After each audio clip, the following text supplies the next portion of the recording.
Napadaan sa sabungan, may nagsisigawan.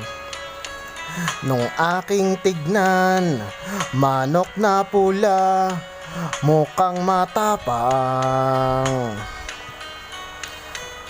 Ang pera ni Mrs. na dapat ay ihulog ko sana sa Palawan. Aking pinusta sa manok na pula, mukhang tatama yan. Nagsimula ang salpukan, manok na pula, biglang tinamaan. Naggiwang-gaywang, sa isang iglap lang ako'y kinabahan. Di nakatayo, patay na puruhan.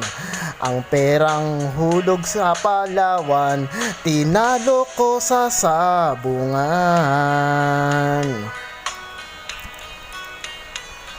Nung umuwi sa may bahay, ako'y matamlay.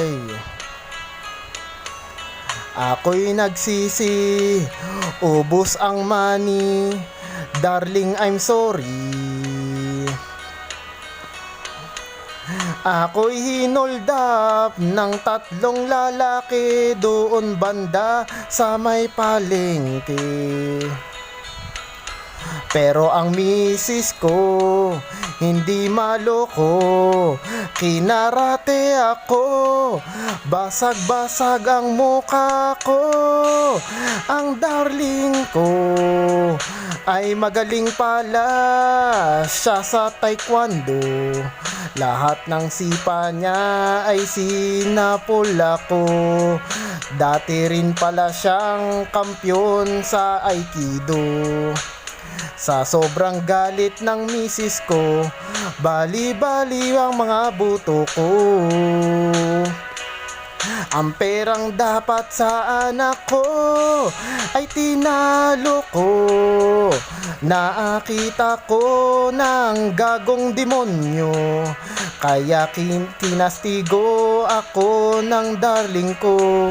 Nang dahil sa sugal napahamak ako.